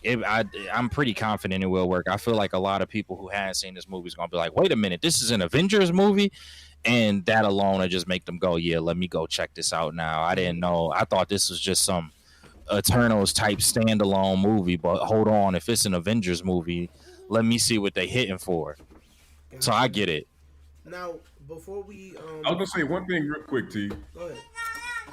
This shit, I understand where Rob coming from, but it's like, bro, it's more of a "what have you done for me now" type shit. Like, I understand they going through different things, but like, they tried to make so much heart in this Captain America movie where he going through the motions. He's like, yo, I got to put the Avengers together. Like, it's so much shit going on. Like, I don't know where nobody at. I can't contact nobody. And then for the second movie to make a mockery of it, like, he trying to trademark the name. He don't want to have the name. Oh, I tried talking to him already. It's like, why did y'all make it such a big deal for him to talk about recruiting the Avengers? Now you got the Avengers talking about some, oh, he wanna trademark the name. That's making it seem petty. Like, that's making it seem like I don't think so. he's salty about it or something. When you think about it, when you still think about it, Bucky is the only nigga on that team that is practically atoned, probably even Red Guardian, that is atoned or at least put in hella work to try to atone for the sins that they committed. Yelena Belova in the beginning was still clapping niggas. You got U.S. agent was probably still clapping niggas by Val. Oh damn, we lost him. Okay, there we go. My fault. U.S. agent was still clapping niggas, and on top of that, in the Captain America and Winter Soldier, fucking what's his name? Sam doesn't like U.S. agent. So when he finds out, even though, keep in mind, they did all of this shit, they saved New York City and everything like that. Sam Wilson isn't just gonna forgive like that. Like, that's real shit. Even Didn't though he forgive the Cobra nigga? He forgave the Serpent Society nigga and went and asked him for intel. who Sam. he didn't forgive the leader. I'm not talking about the leader. I'm talking about the Cobra, the Dominican Despacito. Yeah, He's not Dominican, but Esposito. It's like when he was like, "Oh, I'm gonna get out of here," and Sam's like, "No, you won't." Like, he didn't like him, but he's willing to work with him. He Like, didn't forgive him, but he was getting information from him though. he's getting information, but I mean, since the Century shit happened, we gotta understand. 14 months passed. If you Captain America and you can't get past something, granted you don't like somebody, but for 14 months, and there's already a group called the New Avengers, it's just making it look weird that it's like, oh, he's not letting us get the name, and they made it such a big deal that he was the one that had to recruit the Avengers. Yeah, So it's like in this movie, it's 'cause he's like, Captain oh, America. yeah, I'm saying, but this movie's like, okay, we got Florence Pugh, we got all these niggas, they the New Avengers, and it's like, But this is the difference though, and this is what they touch upon in the comics as well. Just because Captain America has that shield and has that name doesn't necessarily mean that he always agrees with the government and how they operate things. The Avengers, that is the new Avengers, is government operated. They were the new Avengers because the Oh, that makes government sense. chose to do that. Captain America is trying to find the Avengers because he knows that the Avengers are needed. Not in a government aspect, not in a being controlled by any one entity or party, but because the world needs them. And they need to have free flow and not be a fucking marketing ploy. When Sam Wilson goes to the fucking grocery store and sees that the new Avengers is on cereal boxes, how serious is this nigga actually gonna take them? I'm not gonna take them niggas serious, not that much. And then you hear in the actual after the 14 months, or even in the first post-credit scene, when the Red Guardian was trying to show her the cereal box, it's the minuscule things that you gotta tap into. She No, wasn't that makes really sense. she wasn't really excited to see the new Avengers on the cereal box because this is something that was forced upon the public. They did save New York City, but it's still forced upon niggas and with a lot of shady characters. Let's not say save New York City. Niggas was just putting a therapy session. Nobody They fucking died. they saved New York City. A couple people died. They You don't saved you don't Century. you don't have to show people dying to know that people died. The niggas that was in the fucking But Helicopter, they them died. That's niggas what I'm dead. saying. Them niggas is dead. But bro. I'm saying there's no repercussion. There's no like, okay, boom. After 14 months, all that shit happened. Century in the corner reading a book. It's like, yo, like, I get. Oh, you have to show people died to know people died, but it's like you can't jump from the void to getting your pictures taken to 14 months, and then everything is just peachy keen. It's like, But- yo, what? It's like what? I know shit get cleaned up behind the scenes. I get that. I know that, but it's like. I just wish there was just a little bit more to be like, oh, these are different. I guess that could show like why she wasn't happy to see Avengers. Like, yo, this is a different type of Avengers. But wouldn't that be weird with Bucky working with them too, even though he was working with the government or whatever? But it's like, wouldn't that be weird with him agreeing to that? It wouldn't necessarily be weird because at first you can see how Bucky didn't trust these individuals. And then Yeah, I get that. to go on your previous point, in the comic books, when the Sentry turns into the Void, regular citizens don't know that they're one person. They think that they're two different entities. So on top of that, only a select amount of people know. Val, probably the new Avengers, probably even Sam Wilson, probably people who are higher up that is privy to that. Nick Fury, I'm guessing, probably other superheroes know that, but the general public thinks that the Void was just a completely different entity. Because remember, Go ahead. he didn't leave that tower and start flying until he became the Void. When he was inside the tower, he was the Sentry, and then he tried to kill Val, and then they tried to kill him, and then he turned into the Void, and that's when everybody's seen him. So people don't know that they're the same two people. They just think that this new Avengers took care of the problem. So that's why it's a lot easier to kind of like brush past it, just like they did in the comics, because And what not you everybody really knew. do to like what you if the Wouldn't if you Winter Soldier arrest the say something Sentry, about that though? No, why would you? Well, I'm not saying about Century, but wouldn't he be like, yo, I'm opposed to be like joining this team? Like, wouldn't there be some? yeah, I pushback on get it? what he's saying. I get what he's saying in that I him and understand. Sam is good friends. Yeah. They both have a lot of mutual respect for each other. Yeah. In this post credit scene, you seeing that Sam Wilson has some apprehensions in regards to the whole new Avengers thing. Yeah. And then you got Bucky that's just kind of standing there like, all right, well, so I understand, but kind of like when you look at Sasuke and how he does his penance for the hidden leaf for all of the travesties that he's done. Bucky may feel like this is his penance. One, he was already thrust into the position. Two, if you even see in some of the scenes when Val was talking crazy to U.S. Agent and U.S. Agent was getting ready to smoke her ass, Bucky still had to be like, hey, yo, chill. Bucky is the person that keeps everything together, keeps everybody from not taking that leap and to stay in the hero frame of mind type of thing. Bucky is but staying in that hero mind, I'm saying he's still like, you still bending over or kowtowing to Val by going with the flow. Let's like I'm saying, like from the MCU perspective, it's like, yo, you were already mind controlled, brainwashed, used for, granted, it wasn't US government, you were used for different things. And it's like, wouldn't that put him in a place where he's like, you know what, I don't want to be used again, where I'm not doing things under my own volition. But That kind of go back to Yelena's not point being though at used. the speech, because Yeah, she said, Yelena "We said at own the you." speech, "We own you now," and what exactly that means. See, here's the thing. I think D is making valid points, and I think he looking at it in a way that we have gotten more of these explanations before in previous MCU entities and phases, and I just think, but to the same point, I do think that a lot of the things that Sage is saying is exactly the best way for them to go about the material, like for them to go about the story from this point forward. They actually got something. It looks like to me, at least, to Sage's point, they cleaned it up and they starting to get Kevin Feige more involved in these products and in these entities, and you starting to get a little bit of that cleanup duty. And I feel like this is just one of those examples with it. That was the best that they could do to push the story along with the confines that they have, but it does, to D's point, have its holes within it. And to be honest with you, I just think for this multiverse saga, that's just gonna be the case. I feel like when we get to the mutant saga, you'll start to see where the narrative is explained in ways where you don't have to necessarily have these questions, but you just got to look at it in one or two ways.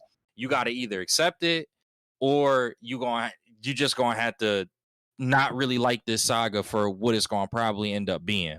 But I don't think that it has to necessarily be bad material, and I don't think that it has to also necessarily be like super great material. And I just think it's going to kind of fall in the middle there.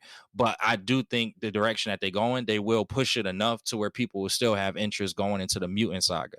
And now here's look my at this though, I Mhm. didn't mean to cut you off, but look at it this way. I feel like it does have to be great material because they're putting in so much money. Like you look at these budgets, you got $160 million budget for the movie, not included marketing budget. But at the same time, I get where we're going with the name, but it's like they like, look at this shit ain't opened up the way we thought we did. Slap that new Avengers shit on it. That means that word of mouth, yeah, it's gonna be mixed reviews for any movie coming out, whatever. But people saying this is the best movie since Endgame. This is the best movie since this last movie, this and this. Like I'm saying, it's what have you done for me lately? 5 years ago was Endgame. So you mean to tell me in 5 years, niggas like, oh, this is the breath of fresh air Marvel needed, but they still needed to rebrand it as New Avengers for marketing purposes because they know it's not getting asses in seats. Moving forward, we need greatness from the MCU. We have the time. They clearly have the money. They have the star power. People like Sentry. People like these other cast members from the Thunderbolts. They bring it back to nostalgia characters. It's like, yo, moving forward, and I guess it is coming down from the top. So it's like, if Disney's saying we want this, this, and this, like I'm expecting Marvel to say, look at like we can get y'all the money, but we need to start focusing on story, That's better what they, character development. that's what they just started to do. Exactly. It's just all right. You ever have a school project? I used to have this all the time at SJS. I have a school project and I'm putting in work for it, but I missed the direction and it's due tomorrow. And I just straight up missed just straight missed a direction. I'm still going to try to put the work in to make sure I can get a passing grade. But then I'm going to tell myself after I get to that point, all right, I want to make sure I don't want to be embarrassed by the work that I'm putting in. I don't want to necessarily disappoint my teacher in the work that I'm putting in. I'm going to make sure that I put a better effort forward. It's kind of like that. They didn't know that that's what I feel like though. I feel like they messed up with this saga. I get what you're saying, but you're saying I had a school project due and I missed the direction. Marvel has a direction. They have the resources. They have everything in order. They have, if they're not procrastinating. The thing is that they're just getting these stories out, pumping some of this bullshit out. I'm not saying this movie is bullshit. I'm saying like some of the other things I think is bullshit. They pumping bullshit out, but it's like you have a timetable. You have the resources. You have everything here. You have the scheduling. A movie isn't just a school project. They say, okay, get this back to us after winter break. Get this back to us in 3 weeks. It's like, my nigga, you have a schedule where you know Thunderbolts comes out in May of 2026, followed by Fantastic Four. that doesn't mean you had to January you start filming and putting it in post production.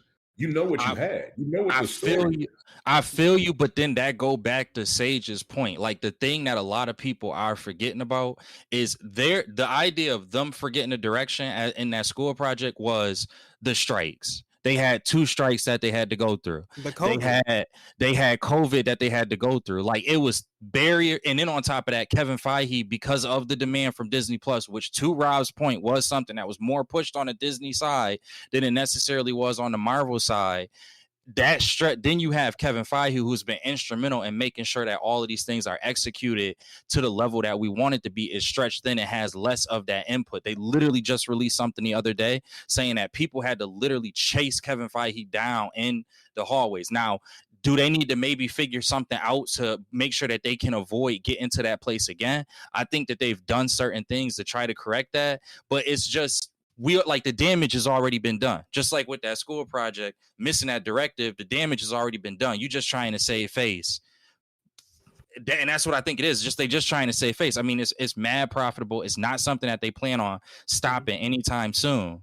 So I just think that this arc is just them trying to kind of just make sure that they can get us along to the mutant saga, where they go on course correct a lot of those same mistakes that they made during the saga, and make sure that they never make this mistake again. I wouldn't even say, my bad to cut you off. I wouldn't even say they're waiting until the mutant saga. I think they're putting all their eggs. If you let's put all of the MCU eggs, the past recent films, in a basket. They've gradually been getting better and better. So that is letting me know that at some point in time in the midst of these films, they had their outing or whatever it is, their yearly outing. Kevin Feige came to the table and was like, listen, Disney, we can't keep doing this shit because we're bombing atrociously in the box office. We bombed the Marvels, we bombed Ant-Man Quantumania, and we thought that was going to be good. All of these things. But now you're starting to see Captain America was one step. Some people could say Thunderbolts is a step, probably 2 steps in the right direction. Then you have Fantastic Four coming as well, another step, which we all, I'm guessing, probably agree will be another, probably a leap in the right direction. All of these things, they've been gradually, you're starting to see the changes within Marvel with them saying that we need to slow it down. So I forgot to add this point in. They did fire Jonathan Majors, so the stories do have to change. They do have to change. And that part, that's a great point to bring up. I was thinking, I was like, yo, it's because when you think about it, you got when Rob said Ant-Man Quantumania, that's what really just reminded me of that. Because I'm like, yeah, after the Quantumania, we still had the Eternal shit, the nigga in the Indian Ocean. Then we had the Marvels, then we had this, and I'm like, we got Doomsday next year, and I'm like, oh shit, it was Kang. So it was like everything. That's a huge. Did. So I will have to take that back because I'm sitting there like, yo, like something just seemed like it was. It just felt like it was not saying rush, but it's like, yo, stories changing and shit don't seem like it's going in a direction where it was before, because we had that direction before with Thanos. He wasn't in every movie, excuse me, but some bits and pieces tied into the overall arc, where this arc is like, okay, the multiverse saga is ending, where you introduce Kang in the multiverse, but now it's like the biggest piece that we thought was going to be in the multiverse is gone. Now it's Doom, and then it's like goddamn. So now, I saw a report saying Agent Walker was supposed to be the main villain in Thunderbolts, and I see other reports this and this is supposed to happen in the movies, but now with Doom being there, it's like we gotta bring in Sentry. You know, I know the Asian dude was supposed to be playing Sentry. He backed out of it. We got to bring in this character. Then this character becomes a less prominent character in the movie. So I think, now that I'm thinking about it, I guess the firing of Jonathan Majors or just getting rid of his character in general kind of did hinder them in the storytelling process.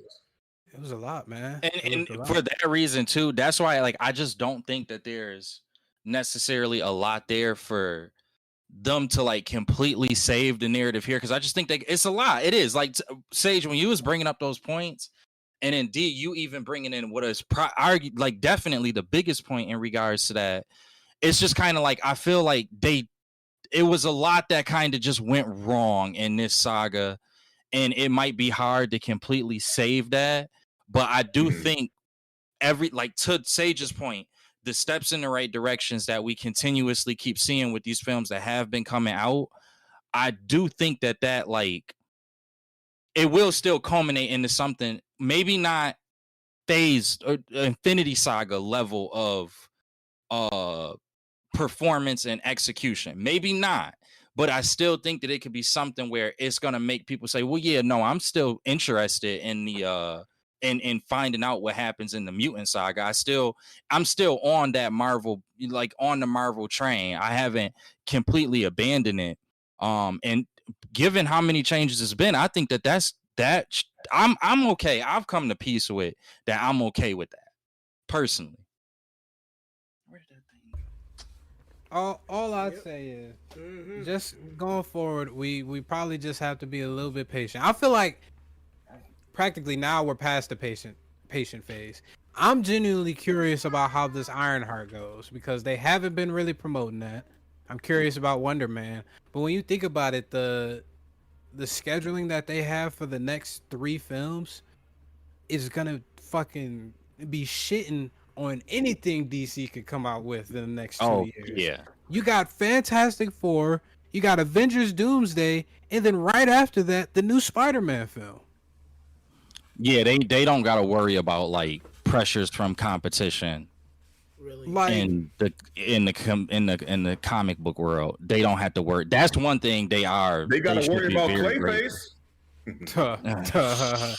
if the Batman isn't Bro, fucking if it canceled, even, yo, I don't know whether we were talking about it, D, or not, but if it even happens, because like, if this Superman movie tanks, I'm not gonna lie to you, I really do think that's the boot. I feel like there is so much weighing on the Superman movie. That's why, like, I keep going back to what I was saying before. Like, I don't think that the Superman movie is going to be good, but I just kind of really hope that I'm wrong because I don't think that's going to be any better. I don't think it's going to be if Superman isn't good, I don't really have the faith that Supergirl is going to be any better. yeah, Being completely honest with you. if you fuck up Superman, that's probably like the easiest slam dunk that you could possibly do in a comic book. And Warner Brothers, let's not forget real quick, just the shit that Warner Brothers been doing. They canceled the Batgirl film was finished, completed. They said it was so fucking bad. Yeah, they just scrapped. They dropped the whole project. Yeah, They said the shit is sitting on the shelf, and they said the dude that came in from Warner Brothers was like, we cannot put this movie out. And people that work on the film said it was like a bad pilot episode of a TV show, which is crazy because it was like Brendan Fraser was supposed to be like the main villain. We ain't seen him in a minute, but it's like if y'all can't, a Batwoman movie is so bad that the head of DC or Warner Bros says we cannot put this out, and now you got a Superman movie that don't look too promising, is hella divided, and then you already filming Batgirl, and it's already reports, not even reports, but they say Clayface is being delayed because of some script issues or some shit. So it's like Marvel really does have a clean slate to be like, yeah, the next 2 years we can really just collect all this money from this comic book fatigue shit going on. Like people can come see these 3 movies we put out in the year, and we ain't got to worry about DC. We ain't got to worry about no other shit. So they definitely in a good spot. I got a question for y'all real quick, and then I guess since T is, we can wrap it up after this. Do y'all think over or under the 2 Avengers films, Avengers Doomsday and the Secret Wars, do y'all think it makes over $7 billion or under $7 billion combined? $7 billion. $7 billion. Seven is a lot, Rob. $7 billion, nigga. Less. $7 billion. Because the record's not even $7 billion. It's like 3. I'm saying for both of the Avengers films combined. Rob, you're saying $3.5 billion a piece. That's a lot of money. Nigga, if Infinity War and Endgame couldn't do $7 billion. I don't think 7, but like, is that what they gotta make? Do they have to make 7? They don't have to make $7 billion. Infinity War made $2 billion at the box office, and then Endgame made $2.7 billion. So these shit's not making the way Marvel been going. That was a 10-year buildup. This shit is not the way this shit been going. These shits is not making $7 billion. But these films is gonna have a whole lot of nostalgia. It's gonna have a whole lot of older Okay, so characters. they did this- Okay, they did how it much with did Halle Deadpool and Wolverine make? Deadpool and Wolverine. I think a couple bill as well. Oh, Let me know the number from that. about That that I point, can get it. they haven't 1.3 released bill. the full cast. They haven't released the full cast for haven't. the Avengers movie, and they saying Tom Holland not in it. I guess his movie gonna be different, but when they release the full cast and they show Hugh Jackman's name and they show Hugh Jackman's name in another one. We already know. I don't think so, but No, we but- already know that Hugh Jackman is gonna be there. When they release Hugh Jackman is in it, and they release, God forbid, they release James Marsden, not James Marsden, but James McAvoy and You gonna have Chris Evans coming back too? Like, what's that nigga name that played Magneto? fuck. Oh, Michael The Fassbender. younger one, Yeah. Michael Fassbender. Yeah. When they release Hugh Jackman and they release some other names and shit, I'm telling you right now, Wesley Snipes gonna have to be in there. They got Channing Tatum. Yeah, Yeah. I think that's gonna happen in the Secret Wars. You're gonna get like Wesley Snipes and Hugh Jackman. That'll be in that And they second. said, what's his name coming back for that shit too? Eric Bana. Yeah, and The Tobey Hulk- Maguire. Hulk from 2003. And Toby, yeah. So if they do, all they got to do, if they want this shit to look like a real comic book, the trailer, all they got to be is one shot to each character. You show Tobey Maguire, you show Hugh Jackman, they're gonna have to show. Yeah, Robert but Downey Jr. $7 billion is a lot of money. That's That's a like lot. 3 of Avatar money. movies. What? So hold on. What was Deadpool and Wolverine at? 1.3 bill worldwide. 1.3. Yep. Yeah. I go 5. Honestly though, and this Probably might 5. sound high. I say 5 though. It's not unreasonable. I don't think it's unreasonable. I think just because of the star power that they're gonna have in these films, Nostalgia in star, the all of that. first film, because technically, I don't believe if we're taking rumors at face value, Hugh Jackman might not be in the first film. Wesley Snipes might not be in the first film. Channing Tatum might not be in the. Wait, I think Yeah. Channing Tatum was already announced. He is. He's They announced. better, these niggas ain't getting no younger. No. I think that they'll be in the second film, and they'll really Yeah. focus. They'll really focus. Yeah, I think they're Mind really you, focused on them. They'll really focus exactly, on depending Toby on- Hugh, and all of them. Depending on, that's the other part too, is depending on how the movie play out. Like if they do a lot in Doomsday, like okay, yes, we know the characters is there, but like let's say they got some action or fighting that we didn't anticipate in that first one, and it ends up being like a huge success just narratively and all that other stuff. That's gonna make more people come to their seats, because I mean that was the case with Infinity Wars to Endgame, right? Like the numbers was even higher when we got the Endgame, or was it lower? Higher. Yeah, so I feel like depending on how well Doomsday is, you gonna get people right. You gonna get more people for that second one. So like let's say I go 4.5 to 5 is not unreasonable, because let's say you get 2 for the first one, and then let's say you get 3 for the second, or you just get 2.5 for both. Enough people were hyped up over it that they, the same amount of people came out. But yeah, I could see it hitting 5 for sure. Which is crazy. $2 billion, $2 billion 2.5 plus each. dollars. Boy, oh boy. What's the highest grossing movie of all time? Probably some stupid ass Avatar movie. What is that number? Let me look that up. It's either that or Titanic. I know Avatar made $2 billion. The Avatar 2 made $2 billion. I don't know. How that Avatar made 2.9 billion. Avengers Endgame was 2.7. 200 million below that. It might even break 5, to be honest with you. Now seeing that, I actually could see it possibly breaking 5. Just because, it's not because of the story and narrative. It would be because of the people. The trailer for that shit the trailer gonna be crazy either way. But it's like, bro, we gotta realize we the ones that's nostalgic. It's more kids now. We need the kids gonna see it regardless. But if these it's still a lot of us. If these movie tickets go up by $10, I might watch that shit on stream. I think the main people that will be going to these movies to see these movies would be people of our age or close to. Older. It's a lot that's older. Kids are still there, don't get me wrong, but the kids aren't the ones. That's why, because if kids were the ones, we wouldn't have the jokes that we got in fucking Thunderbolts. We wouldn't have had the topics that we talked about in Thunderbolts. They did it in a way where if there was kids there, they would still be able to understand, but they didn't really dive too too deep into depression because that is a super complex idea topic, right? or topic to be shown to kids. Yeah, But it's not that complex for adults because we will understand it a lot more. That's why they went through these topics. So kids are still there, don't get me wrong, but they're not and the even main just people. that's the thing. Even just look at some of the directions that we had them kind of introducing rated R content on the Disney of all places is showing that like, okay, our older audience must do something to kind of cater more to them. So yeah, and then that nostalgia factor, at least this go around, that nostalgia factor should be hitting pretty well. It should do the trigger. It's at least gonna bring in 4 off that nostalgia. I can see both 4? going 2. Yeah, I can see a total. I can see one. not just for one, for both of them. I think low angle is 4. 4 easy. Yeah, you imagine they bring in Ghost Rider and some other shit. Yeah, they gonna hit that. Bruh. And that's what I'm saying. If they smart, they going hit us with a lot of surprises in Doomsday. They hit us with a lot, and if they do that, bruh,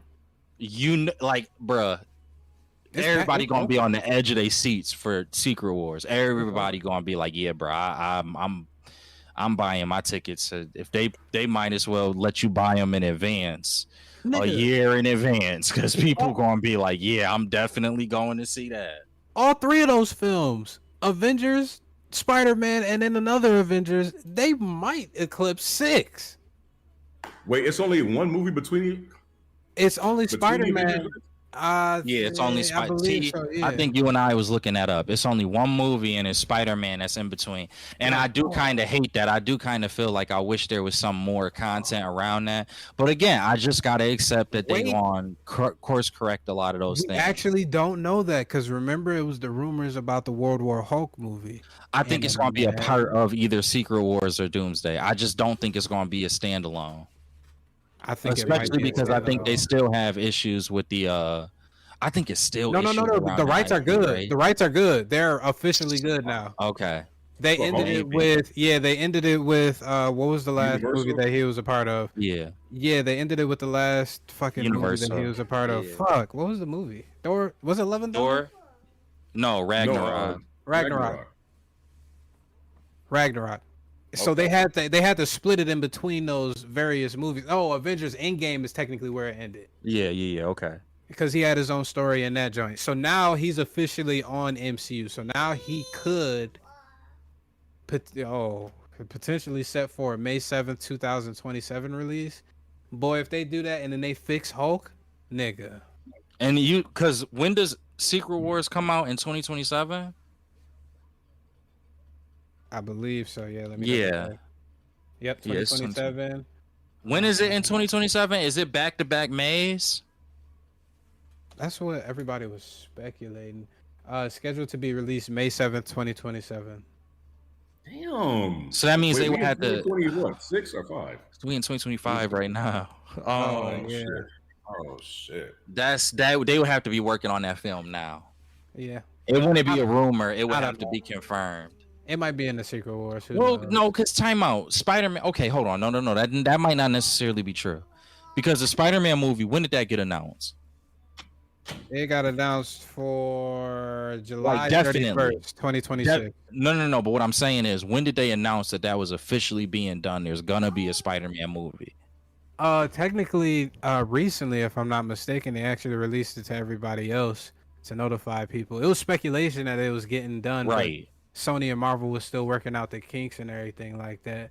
But I think it was D23 of this year. And it was this year, and that's 2025. Yeah. So technically, if they are already like working on the plot, working on all of that, and trying to get everything squared away, they could, because Spider-Man begins filming this year, right? It's just started. This year. Mm-hmm. They could do a Hulk movie and tell us next year, and do it for 2027. Technically, that wouldn't be impossible, because if it's not impossible for Spider-Man,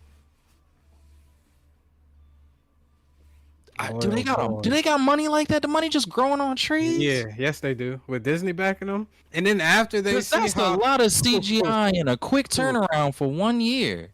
After they see what happens with fucking Fantastic Four, which I think will just go crazy, I think Disney would be like, It has to it would have to super perform, and that would be the movie that would have to super perform to push that needle. Because they said two unannounced films are set for release in 2026. So it's two other films that we don't even know the names of that is dropping in 2026, as well as Besides Spider-Man? Besides Spider-Man, but besides Doomsday, supposedly. This is from Wikipedia, so take that with a grain of salt. Oh wait, hold on. Between the releases of Marvel's Avengers Doomsday and Avengers Secret War, several MCU movies are scheduled. These include Spider-Man 4 and a yet-to-be titled Marvel movie. Additionally, Blade is scheduled for release between those, but we know that's not happening right now. They might wait for the Blade. But Lord have mercy. Bruh, they need something that's going like not like that's what I'm saying. Fantastic Four just gotta be like they need something where it's gonna be like Fantastic Four bring in like 500 mil. They gotta they got to like that's the only way, because right now I feel like they gotta be for the level of CGI that a Hulk movie would take, and we talking about a 2-hour runtime of just straight CGI. If it's the only film that they're working on, I think they could get it done though. They gonna need that money though. They gonna need something to just have exponential revenue return, exponential. And I'm talking about we making 300 million plus after marketing fees. Like I ain't just talking about that one side of them costs. A prediction on Reddit suggests a global gross of around 780 million for fucking Fantastic Four. That's what they need. But that's straight up what they need that to become reality. And if that were to become reality, 4 billion or not? Billion? Fuck no. It's not gonna be a billion. Over. It's been hard, the last Spider-Man film, fucking, they made $1 billion plus. So Fantastic Four, it's hard for me, not especially with That's how Spider-Man. And it's Fantastic Four. Fantastic Four is one of the few superheroes. Yeah, but that's the thing. You had previous success like, with Spider-Man. Yo, when the last time you see niggas cosplaying as Fantastic Four? When the last time you heard niggas talk about, yo, I can't wait to see Marvel. You're going to see people cosplaying as Fantastic Four only because the movie Marvel Rivals. No, Marvel Rivals. Yeah, but that's now. That's only we talking about like the strength of the character. Spider-Man, even film-wise, the strength of the character is way higher. But what I'm saying is, D said, who do you see cosplaying the Fantastic Four? And I'm only saying the reason why they're being cosplayed now is because of Marvel Rivals. Yeah. That's what I'm saying. Because I'm saying, otherwise, I'm like, they don't have that same power as Spider-Man. You do need 3 other niggas. The Spider-Man is just one nigga. You do need 3 other niggas in order to do the Fantastic Four. Nobody's just gonna dress up as Reed by themselves. Go up, my nigga. But I'm saying, Reed, you look crazy. Even Reed is just like, it's like cool. Like the nigga can stretch. Johnny Storm, yeah, somebody could do a flame. Like I'm talking about just cosplay, but it's like, yo, nobody really be like, yo, I love the character of fucking Reed Richards. Every kid grew up loving Spider-Man. Everybody fucking Spider-Man. And I'm gonna be a buck with you. It's the reason why they ain't do no other attempt on no Green Lantern movie in any of these iterations. Because even though Green Lantern is in comic book wise is one of the best comic book runs, in the same way that for Marvel, Fantastic Four is one of the best comic book runs. But when you just got a bomb in Fantastic Four, nah, bro, I'm sorry. Both of the movies was trash. I can't do it. Both of those movies were trash. But when you got all 3 of them, there was a third one. The one with Michael B. Jordan as Human Torch. Ooh, wee. Yeah, bro. Never mind. When you got 3, when you got 3 just trash movies coming up off of it, it's. Hey, but they know what they doing because they marketed. They shown Galactus. This nigga's not no fucking goddamn cloud in the sky, in the space, or anything like that. This nigga's a big body nigga. But it would take a massive. Here's my thing. It would, in order for them to get even that 750 figure, it's gonna have to take a massive second week. Because I don't think that's being pulled. A majority of that, at least, is being pulled in the first. I just don't see it. As well as everything around this movie has been done, and it's been done well. It had. I've thoroughly enjoyed the trailers, the teaser, the way they done Galactus. I've enjoyed how they've done everything, and I do think a lot of people are like amped up to see these things. But no. It's look at these movies. I just was looking at it. They have not been doing well. Like since we get beyond, we got Captain America. First of all, Thunderbolts brought in 75 domestically. Captain America brought in 89 domestically. Deadpool and Wolverine, which was a success in his first week, brought in 211 domestically. Like, and that was a success. That was a all around considered a great success. If that one brought in 211 with the Hugh Jackman cosign, the Wolverine cosign, I also don't think y'all putting enough respect on what's Reed's name? Pedro Pascal. He by himself is putting in hella butts in seats. Just his acting prowess alone. Yeah, maybe if he's Latino. Don't nigga No. No, it's a lot of people that like him. He's from Game of Thrones. He's from The Last of Us. Yo. Those are some of the biggest shits that have released in the past couple of years. I just don't know if I'm going past. That mean this shit need to hit $1 billion. The way y'all talking about I don't think it's going to get past 300. If Deadpool and Wolverine was 211 domestic in first week, I don't think that. Like right now, it will be, and it's a win. That's the crazy part is like we talking about it like it's not a win, but if I see it being somewhere maybe around 300 million. Now, can it still get worldwide? No, domestically. Domestic. Damn. Domestic, I think it's around 300 million if Deadpool was 211 domestically first week. So how much do you think the international market is going to make up on that? And then how much do you think the second week is going to touch on that? To be honest with you, I do think it's a good shot for that 750, even with the 300 million domestically. I still think they got a good chance of making that 750. It just, they needed to be they needed to be a hit. They need that movie to be a hit. And it looked like it should be. All right, let's wrap up. Yeah. No, I need to too. I got to get up. Yeah, me too. Early, so yeah. All of us. Mm-hmm. All right, T. You ain't gonna say bye. I'm about to say bye. You coming in here and pushing the conversation past the time that we were supposed to be done with. I keep looking at the clock. I'm like, I need to go to bed.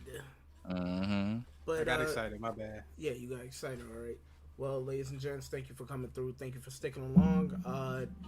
As you know, we got Crocos, we got Chef D, we got our late cohort, Sage.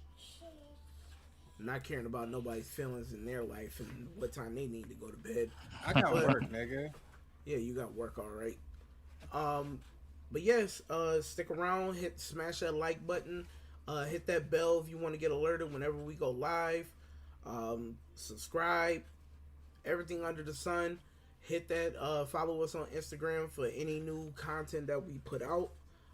As of recent, check out our latest couple videos. My latest review of Woman in the Yard, just finally had a chance to check that out. And also me and Crocco's review of chapters 8 and 10 of The Marshall King. That manga's getting crazy. But other than that, appreciate every last one of y'all for sticking through. Peace.